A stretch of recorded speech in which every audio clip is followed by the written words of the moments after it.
the worst day. I'm a child of God every day. I'm a child of God, oh, every day is a good day.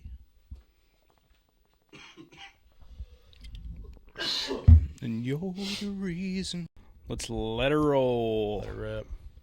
What's up, gang? My name is Chase. And my name's Luke. And we are Crooked Stix. Welcome back. We're Episode back. 8. We're back, baby. Episode 8, man. Crazy. Episode 8. Digging it. So last week we had my beautiful wife, Jessie, hop in and interview us about some different topics and just kind of rapid fire. Yeah. Some questions at us, which was fun. Now we're getting back to the real stuff. Yeah. Getting back to some real talk, some vulnerability, some deep conversations. So we're excited, man. And just thinking about this morning on the way to work, I was listening to episode 7, and Jess did actually a really good job of not only being the host, but at the same time asking the deep questions that realistically we would have never thought of. Yeah, like if she was a telemarketer, I'd probably stay on the line and try to get that number, you know what I'm saying, if I didn't know her. She never tricked me, though. That's funny. But yes, of course, we've had people reach out listening to all the episodes. And even if you're just joining us on this episode for the first time, wherever you're listening, feel free to subscribe, follow along, comment wherever you're listening just to show us, because we can see all the comments on our side. Anywhere you listen, just subscribe and follow along. We do greatly appreciate the following. Hit the bell, son. But episode 8.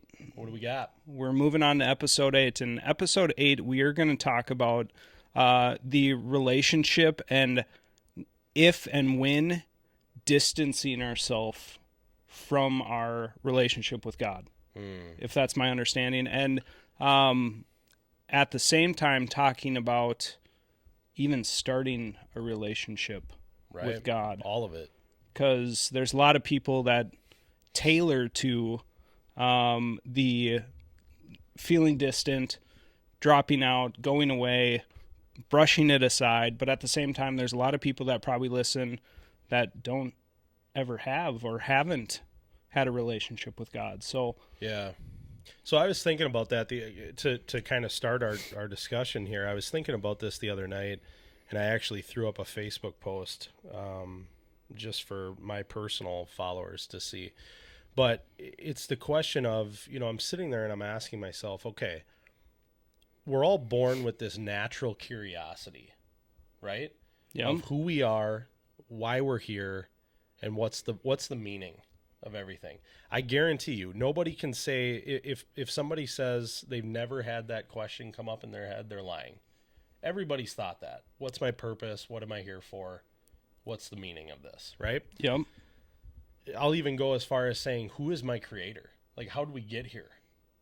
Right? And so if there's that natural curiosity, what is it that makes people deny Jesus?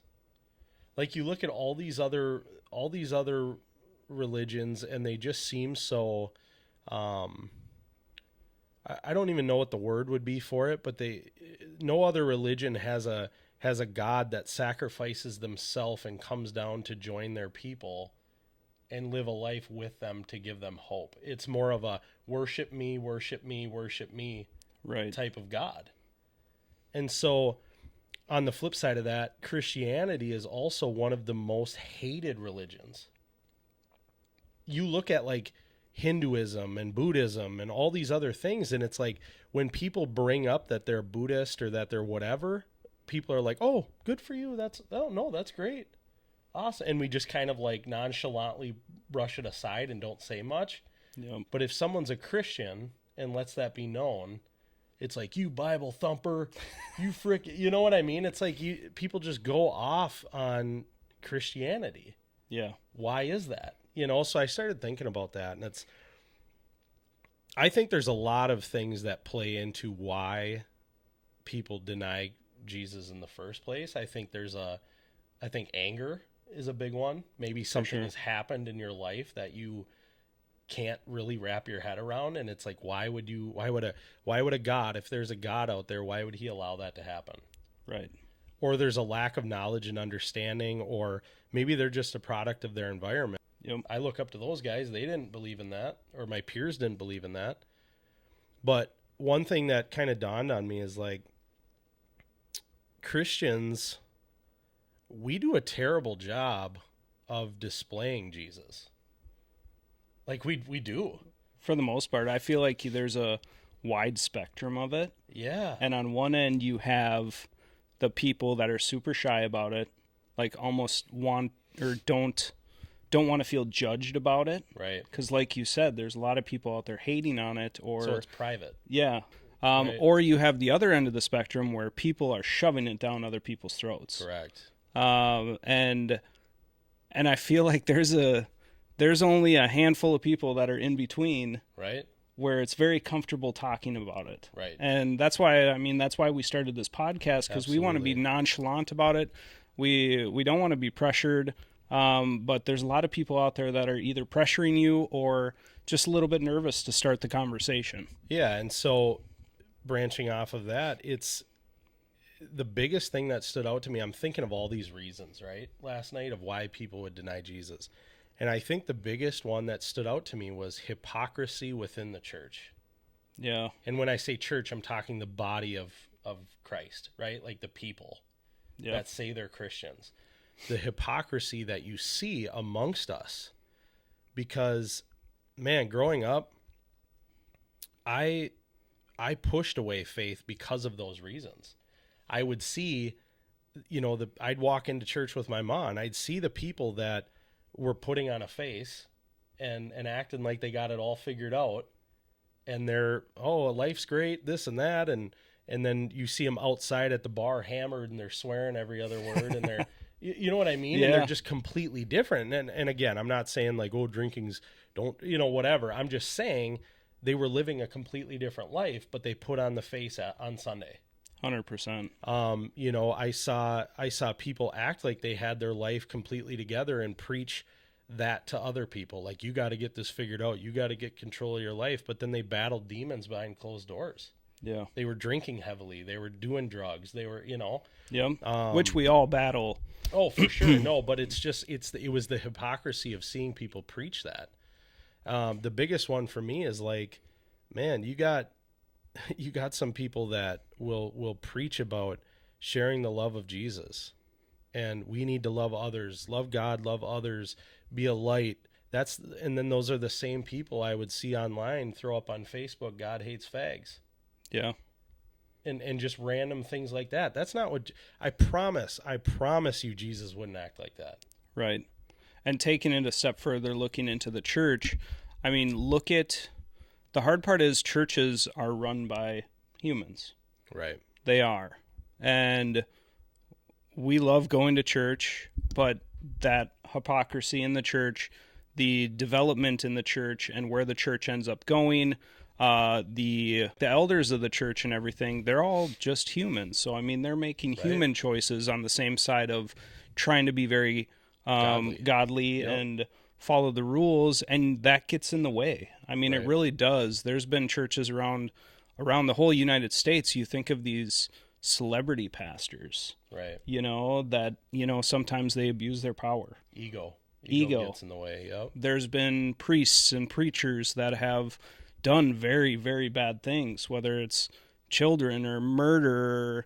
There's just so many things that happen in church, but the problem is that people pin it on the church. Right. They pin it on God. Right. And it could be your next door neighbor. Right. It doesn't, just because it happens in a church doesn't mean it didn't happen in the real world.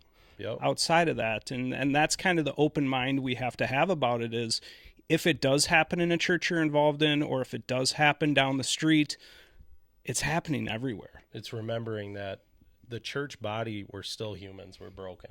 Yeah. We're still battling fleshly desires. We're still battling desires of our heart and temptation. And you know what I mean? That all creeps in daily for anybody, no matter what you call yourself, Christian or not. Right. And so, no, I 100% agree. And so until I understood that, and that's where I go back to lack of knowledge and understanding, that's how I thought growing up, is like, why would I want to be a part of that? Exactly. all these people are saying one thing and doing a complete opposite thing. I'm a real dude. Like I just want to be real. Yeah. And I'm not, I don't want to put on this face like I'm somebody I'm not. And so I think, again, I think that's one thing, the main thing that does drive a lot of people away. For sure. From just faith in general, from Jesus. Well, one story that happened, it was in grade school. I grew up Catholic, going to a Catholic church, and what had happened is the priest, everybody loved him, but I think a couple people could tell something was off. Sure. And it happened to be that I think he was essentially prowling on children. Yeah. And someone found out, and the priest went over and ended up killing a couple people, or at least one person over it, and then taking his own life shortly after that. Once everybody found out what the real story was. Yeah. And it's just, that is exactly what, and could make a lot of people change their mind about what's going on. Absolutely. Yeah, 100%. And that is the turning factor of, that was kind of when we ended up kind of stopping to go to church. I mean, we ended up moving to Texas and everything, but right. I mean, thinking about that as a kid, going through high school and everything, right. Not realizing what the real story was, and then you get older, it's like you're how many adults were impacted by that story? Right. How many might have lost their faith? Right. Right. And that's a scary moment, because now it is put on one person and the church rather than where it really should be, where your mind should be. Right. No, 100%. So recently I was watching a bit on Ryan Leake, and he's like a traveling pastor. Yeah. And with Eagle Brook Church, and he talked about losing your faith, or as we're talking about,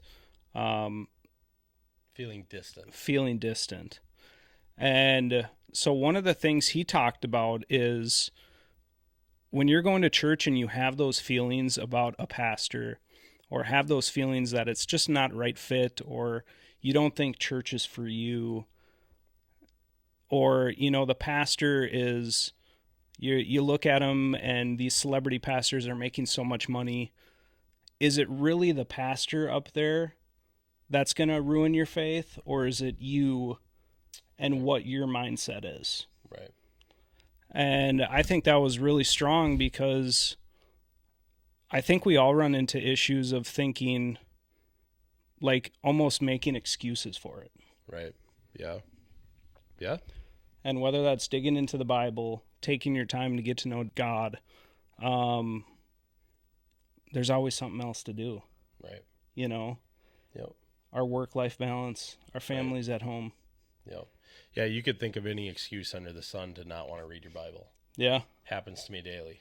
Every single day. Last night I'm like, I'm going to read some stuff for this upcoming podcast and blah, blah. Well, then I start getting distracted, and I'm thinking of all this stuff I just talked about on here. I'm thinking about that, and then I'm like, all right, I got to get back to it. So I open my Bible, I start reading again, and then I'm like, oh, I got to text this. So I look at my phone, I got a text. Oh, got to respond to that. Man, I could use a snack or something. I'm just feeling, it's just it's constant. Yeah. And eventually I never read my Bible. Yeah. I got wrapped up into 5 different things that could have waited, but I just was like, man, and no, it's so true. I mean, we think of anything under the sun it's one of those things, for whatever reason, a lot of us don't make it a priority to be involved in it, which is a shame. But, no, I think it's going back to, lack of knowledge too. A lot of us were so quick to pin it on God, that we're distanced, that we're feeling distant. Well, God's not there. He's not answering me. I'm talking to him. He ain't answering me.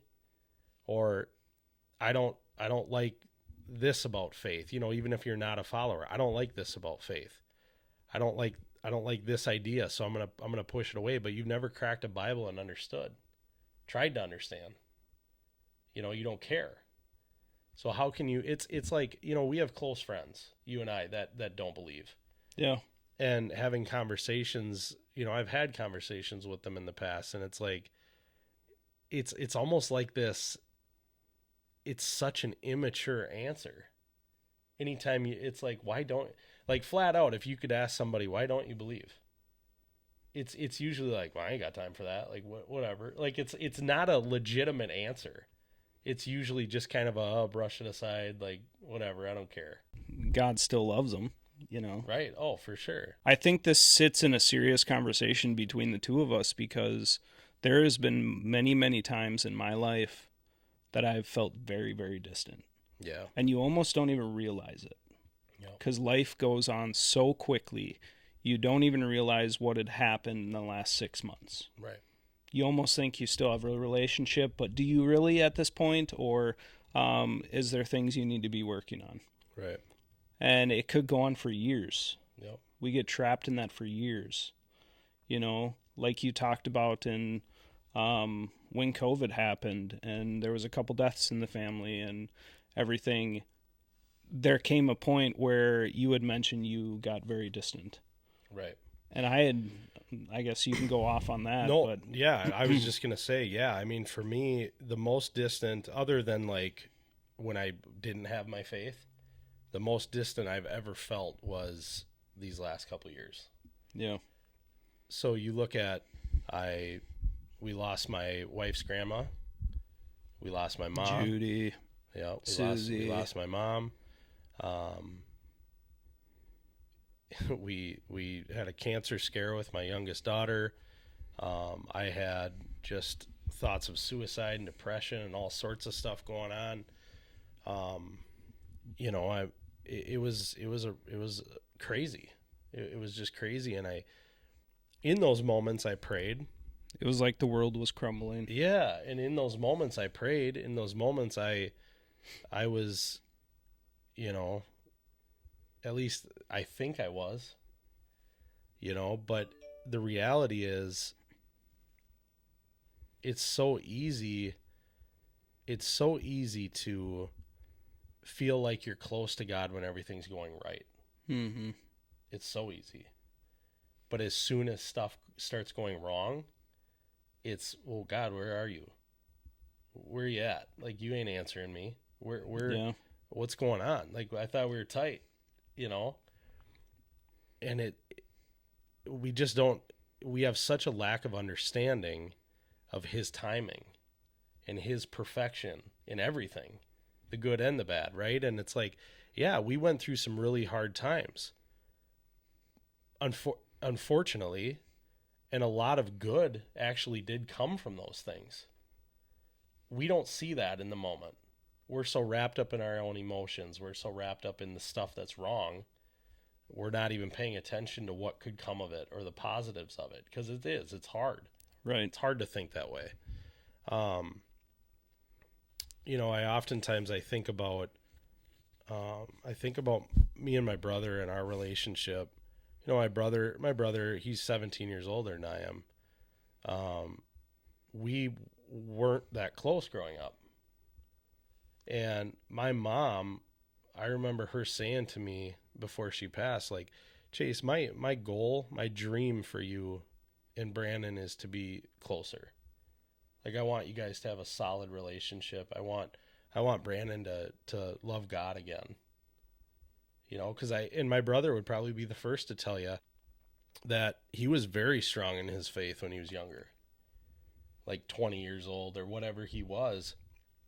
And he walked away from that for whatever reason. I don't know if it was, stuff going on in his life or whatever, but he walked away from that. And my mom, she always said, the goal is I want you and your brother to be close. I want you guys to have that relationship, and I want him to follow Jesus. I want him to come back to his faith. And man, when my mom passed, me and my brother, ever since that day, we've never been closer in our entire relationship. And our bond and our love for each other is so strong. I love that dude so much, and he's on fire for God right now. And that's awesome. And that's, the reality is if my mom knew that would have been the outcome of her dying, she would have died every time. It wouldn't have, no hesitation every time. Isn't that crazy to think about? But you don't think of that in those moments, right? Same with Grandma Judy. You look at the family dynamic and stuff, and it really made us all take a step back and say, well, we got to slow this down a little bit. Mm-hmm. Life's fast. Life moves way too quick. Our kids are growing up quick. We got to take the time to step back and say, no, I'm going to hang out with my family. Right. We need to see each other. That death, I mean, it was hard. Literally out of the blue. Car accident. Yep. It was tough. And it just goes to show that tomorrow isn't promised. Correct. And that's with any death. But that was, those two to me and my wife, those were those were staples in our life, those people. And so it was hard. And then you got, Andy's thing that happened. I mean, I've never felt that type of gut pain in my entire life. Hearing that my daughter could have cancer. It's the most, I'll never wish that upon anybody. But again, that moment made me understand that life is short. Like you have to take the time. And so again, my point is there's good in every bad scenario, right? And God uses everything for his glory. And it's hard to see that in those moments, but they're there. Yep. My mental health stuff and suicidal thoughts and all that, I was able to seek help. I was able to wrestle with that and move forward in a positive way. I'm able to help. I'm able to help others now and just talk and be real with people and relate and help them through what they're going through. I've had multiple people message me on Facebook and stuff and be like, hey dude, I know you battled this. What's some stuff you can say to me? 'Cause I'm going through it. Mm-hmm. I connect with my wife on a much deeper level 'cause I'm not scared to open up to her. Right. There's things there's good that comes from every bad scenario. And so all things work together for good. It's just hard to see it in those moments 'cause you feel so distant. And I keep going to the story about the backpack. Right. Going back to what you said about when things are good, God's there. Right. But when things are bad, you don't feel it. Right. And it just makes me think of this backpack scenario where when God is good, you start taking it on too.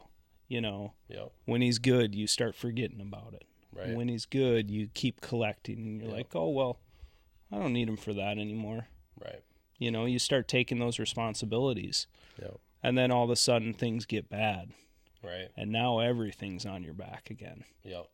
And you're sitting there weighed down. Yep. Weighed down.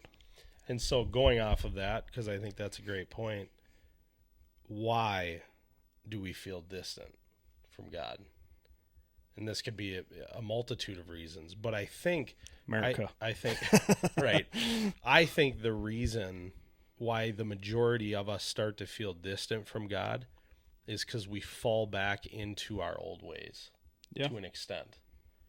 So what I mean by that is, you're right, everything is going good. And you think, me and God are great.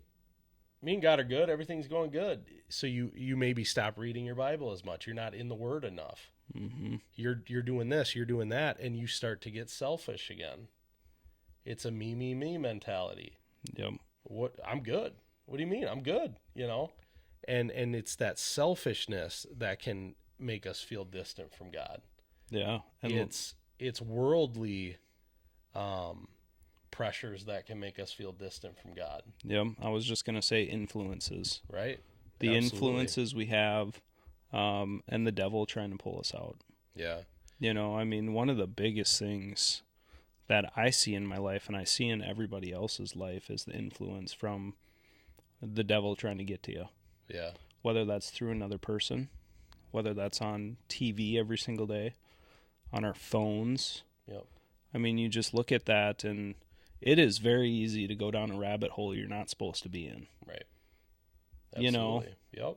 There is very easy to go down a rabbit hole in a conversation with somebody. And I really find that to be a huge issue with what we battle. And as technology gets better and better, right, it's going to be harder and harder for dangerous. You to... Yeah, it does get more dangerous. Whether that's talking just from like scrolling on your feed. Right. Or literally going to bad places. Right. You know? Yep. I don't know, talk about like a strip club or something. Right. That's not very good influence for you. Right. You know? Right. Or maybe even going to a restaurant. There's a restaurant around here that's based on like the devil. Yeah. Like, yeah, you're just going to eat a bite to eat, but think of the influence you see. Yeah, dude. Just looking at all that stuff on the walls. I mean, hard to be close to God when you're at the devil's saloon and throwing cash on strippers while they dance, dude. Yeah, you just can't hard. do it. You can't be in two places at once, bro. But it just shows. Yeah. But just the influence of people around you, I think, is going to be the biggest thing that we have threatening us. Yeah. And the devil is trying to take people over. I mean, he's a snake. Every day he's a snake. Just weasels his way in. And that's why a snake is a snake. That's why a snake's a snake. Got to call a snake, man. Got to call a snake, but there's a piece of scripture, and I ain't gonna get it word for word, so don't be like, oh, you sure know your Bible, dude. But it's Psalm 13, I believe, right at the beginning. King David, he's a super emotional dude, right? And he's starting Psalm 13 with, how long, Lord, will you forget me forever? That's literally like the first opening statement to this chapter. And he feels abandoned. Like he just feels like God's totally forgot about him. And again, just tying this all together, I think that's how some of us feel sometimes. Yeah. And so that's something where, I've just been really chewing on that a lot lately because I've felt like that. I know there's a lot of people that feel like that. But one thing that I was told once that I thought was pretty cool is God's always holding your hand. He's walking you through everything, right? So it was and the reason I was told that was we were talking, it was a buddy of mine, Kev and I, and we were doing some counseling and we were talking, and he's like, all those bad decisions you make, okay, behind closed doors, just think about next time you're going to go do something bad or wrong that ain't right. Just think about it. God's holding your hand. And I was like, dang, dude, that ain't right. That ain't right, dude. So I thought of that, and I'm like, yeah, I mean, that really puts it into perspective. Like, he goes, so you're basically walking God over, and you're saying, hey, just hold on here while I go do this. Right. And it's like, no, that's not how we ought to live. Like, he don't want that for us. Right. And so it really, I mean, just that kind of analogy in my head just really put things into perspective for me. Like, man, he's never letting go of our hand, no matter how foolish we are, no matter how whatever, but he's always there. So do I really want to do that? Exactly. Put him in the corner and say, hey, I'm going to go do me for a little bit. You just hang out. You know what I mean? Like, yeah. No. Even though he's stupid. There. Even though he's there. Like, the other thing he said to me too was, I can't remember what you're talking about. Maybe it was pushing God away or, something like that. But he was like, reach your hand all the way up. So I did. I reached my hand up, and he goes, as high as you can go. I reached up as high as I can go. And he goes, that's the furthest God will ever be away from you. Because he's always holding your hand. Yeah. I'm like, yeah, I get that. So just some cool analogies that really made me think. And I was like, man, he's even in the darkest caves, the darkest valleys that we go through, he's there. And he's with us every step of the way. He's kind of like Santa Claus. He sees you when you're sleeping. Knows when you're awake, bro. I'm just kidding. Much better. On a real note, yes, I think I think that is the most important part where a lot of us forget. And I think one of the biggest parts of my life when I was distanced from him was when I was out at the bars and drinking alcohol on the weekends, right, and, doing my own thing. Having those outside influences were the key things for me to distance myself, right, and have that separation to where I thought, I'll go to heaven. Yeah. But realistically, would I? I think that's another factor here, which I just thought of. Yeah. Is the whole, am I going to go to heaven? Controversy. So are you saying that's why some people maybe push faith away, is because there's a fear? The fear of, well, I'm not good enough. I'm probably not going to go anyway, so I'll just whatever. Easily. Yeah, for sure. Yeah. No, I agree with that 100%. There's many people that I bet you they think, oh, well, I'll get into heaven no matter what. Yeah. Or they're like, I'll never make it. Yeah. There's nothing I can do to fix this. Right. God will never forgive me for this. Right. Yeah. I thought like that for a long time. You look at these, apparently Hitler, after all he did, he gave himself to Christ right before he died. Not saying he went to heaven, but hey, no sin. We don't know. We don't know. No sin is worse than the other. We see on... It's all sin in God's eyes. It's all sin. And that's crazy, because we down here, we judge sin very differently. Yeah. God looks at it and says, you're all idiots. Yeah. You know what I'm saying? Like, he just looks down and says, I don't care what you're doing. If you're sinning, you're stupid, And but that's real. And we just look at it and obviously our, with our court systems and the way things are, we judge it all very differently. But we're all jacked up. It's sin. Yeah. Sin is sin. And I remember my ma used to always say that, and that really put into perspective for me too. Like, just because, looking at other people in my life, just because I maybe didn't do what that dude did, doesn't mean I'm less of a sinner. Right. I'm no better than that next guy.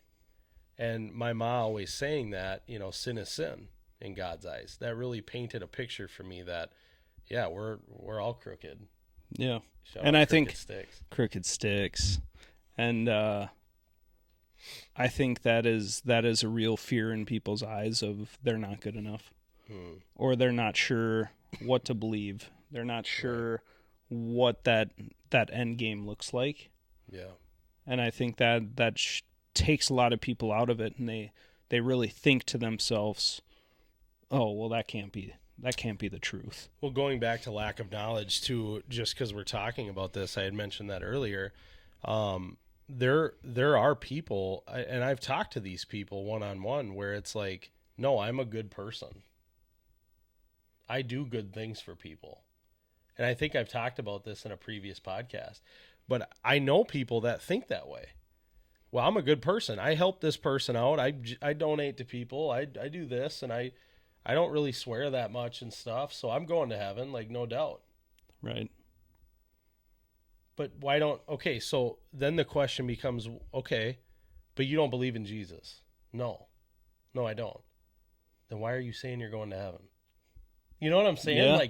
Like it's funny that so many people think Christianity is contradicting, and they battle it. Bro, everything you guys battle is contradicting. You know what I mean? It's like, well, I don't believe in Jesus, but so you're saying I can't go to heaven? The fact that you're even talking about heaven is contradicting if you don't believe in Jesus. So you believe there's a heaven, which is tied to God. Right. But you don't believe in God.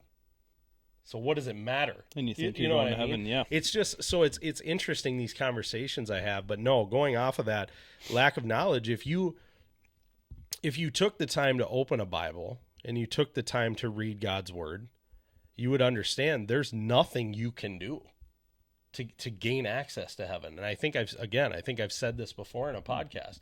Nothing. You can walk a little old lady across the road a million times in your lifetime. You ain't ever, that doesn't do anything for you. And George, what's his name? George Janko or whatever, or George, that dude I sent you the podcast on. Oh, I couldn't tell you his last name. Whatever, dude. George, shout out George. George of the Jungle. He's it's like he said something that I'm like, yes, dude, that is exactly what I'm talking about, and I wish people could understand that.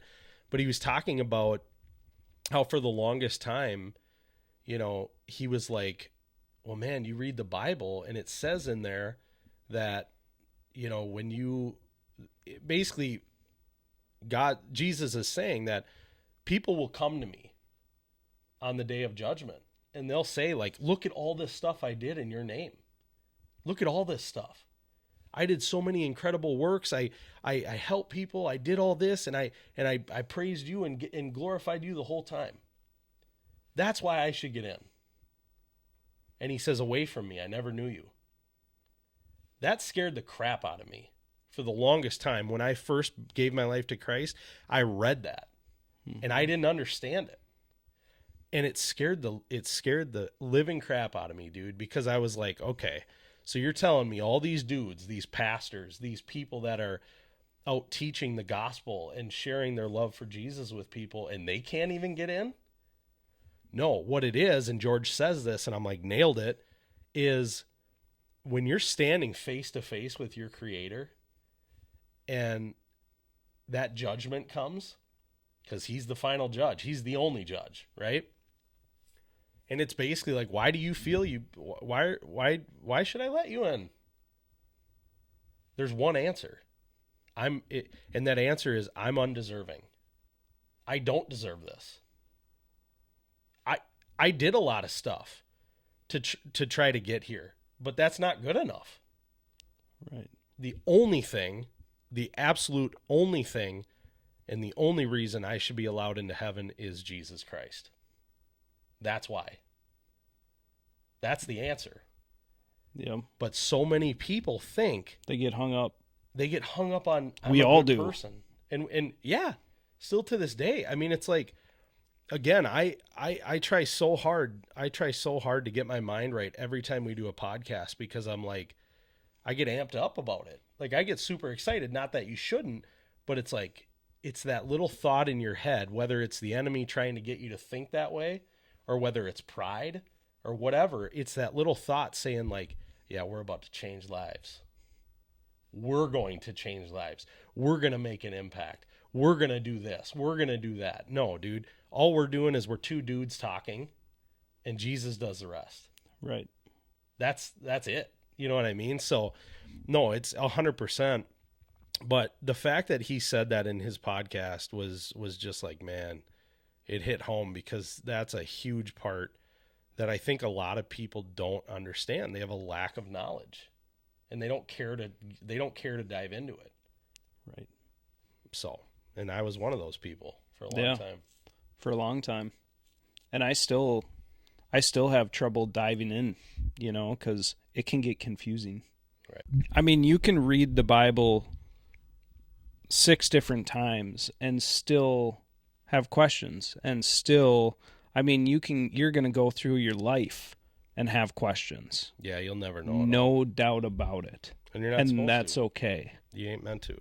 That's okay. And like Chase and I say, like, we're not these people that read the Bible every single day and just live this holy life, because it's not the case. You want to be that. You want to get to that point, but there's so much in life that you don't necessarily have to feel like you're winning. Let's just say that. But it's that daily progression of just trying to be 1% better. And it will rack up, but I like that. I just feel like our time's running out no matter what we think, Yep. The clock's a ticking, my friends. Yeah. And it worries the crap out of me, that's for sure. Yeah.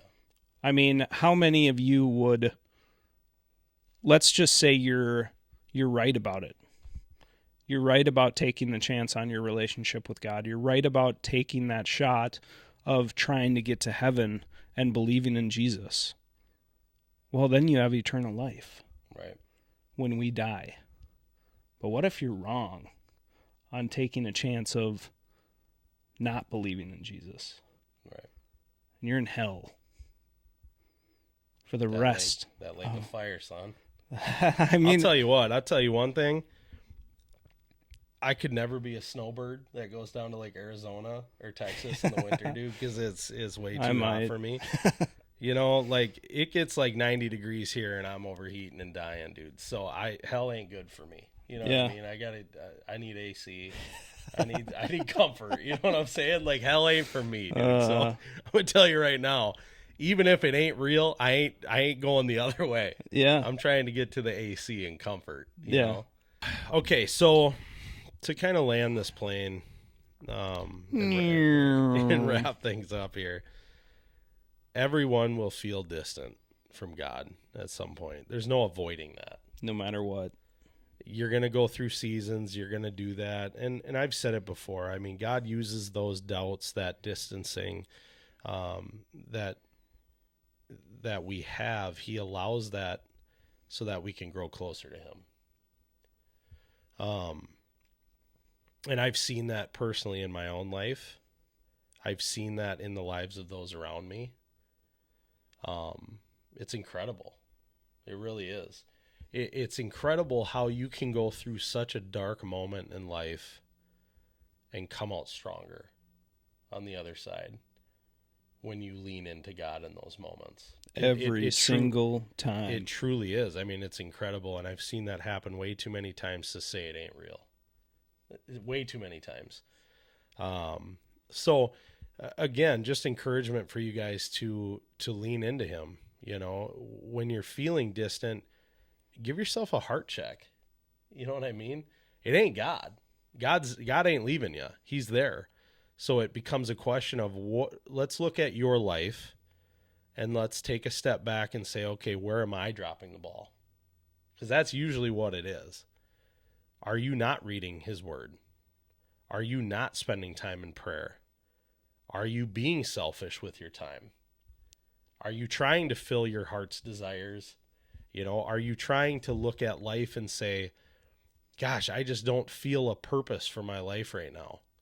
I'm going to try to find out what that purpose is. And you're off on your own doing whatever you're doing. You know what I mean? God has those answers for you.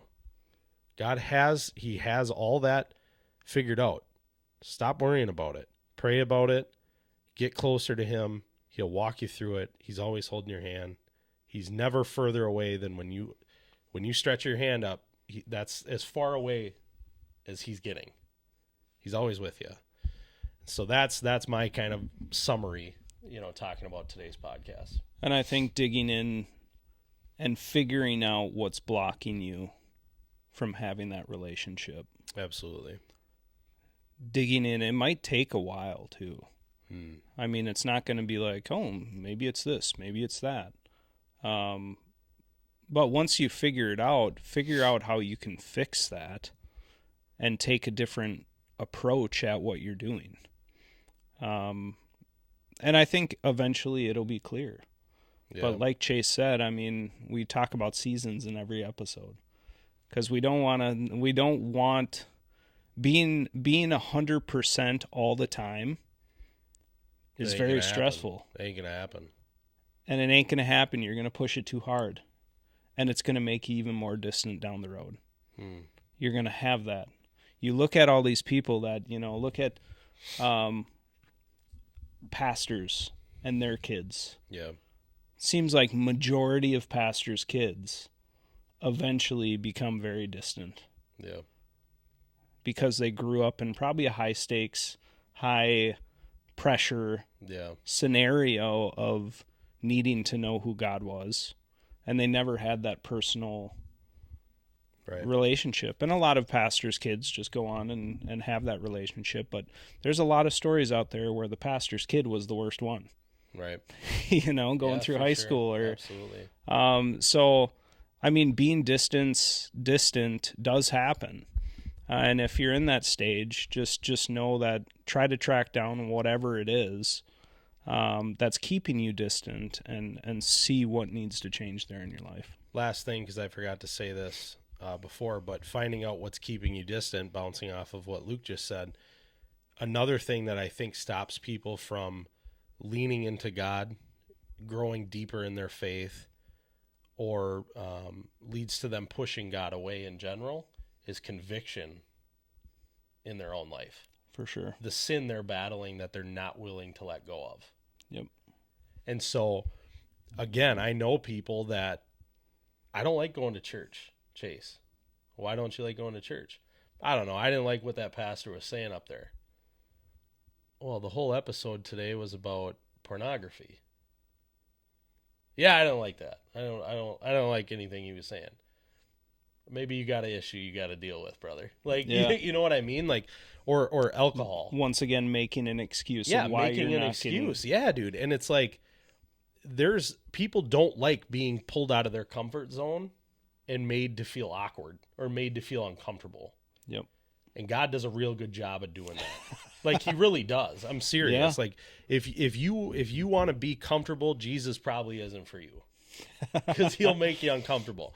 You open the Bible, you start reading his word, man, it's going to hit you between the eyes. Especially if you have a terrible habit of something in your life. Correct. Or addictions, whatever. He's going to pull it out of you, and he's going to bring it to light and make you wrestle with it. That's a fact. And I've had to do that. You've had to do that. Mm-hmm. All of us have had to do that believe in him. But it's hard, man. You have to be willing to take that step and understand this is only going to better me. This is only going to make me a better person. It's only going to make me stronger. It's only going to grow my relationship with him. But a lot of people shy away and, again, push away from God because they don't want to wrestle with that. It's uncomfortable. They don't want people to know. They don't want other people to know. They want to make it seem like it's not a big deal. Oh, it's not that big. Whatever. You know what I mean? Yeah. I have a couple drinks. I don't get out of control. No, dude, you were trashed on the bar dancing at 2 a.m. this Saturday. I saw you. You know what I mean? Like, yeah. But people try to kind of push it down and make it seem like it's not a big deal. But again, I didn't mention that. That kind of popped into my head. But that's another reason that people tend to kind of push God away, is they feel uncomfortable due to their convictions. And so that's what we're talking about, man. Distancing from God, feeling distant. Hopefully you guys grabbed something out of that today. We kind of bounced all over the place because I had coughing attacks like 9 different times because I don't know what's going on. It's that season, son. Yeah. You made it through. Oh, here we go. No. That one made the cut. Oh my gosh.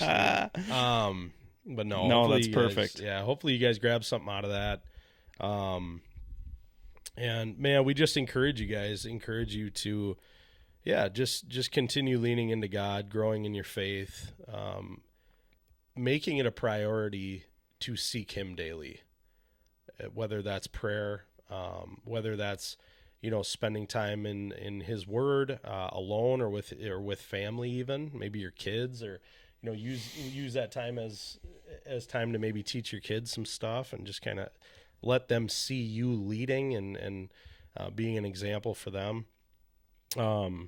We're in the same boat you guys are, man. Yeah. We're just trying to get better day by day. We're a couple crooked sticks, son. Couple crooked sticks, just trying to improve. That we're seeing God do some pretty cool things through this, even if we're getting 100 views or whatever. He's doing a lot of cool stuff with it, and so we're appreciative of that. And we're hoping that it's impacting you guys in a positive way. So heck yeah. So what we got, man. To end it out, Crooked Sticks Sticks out.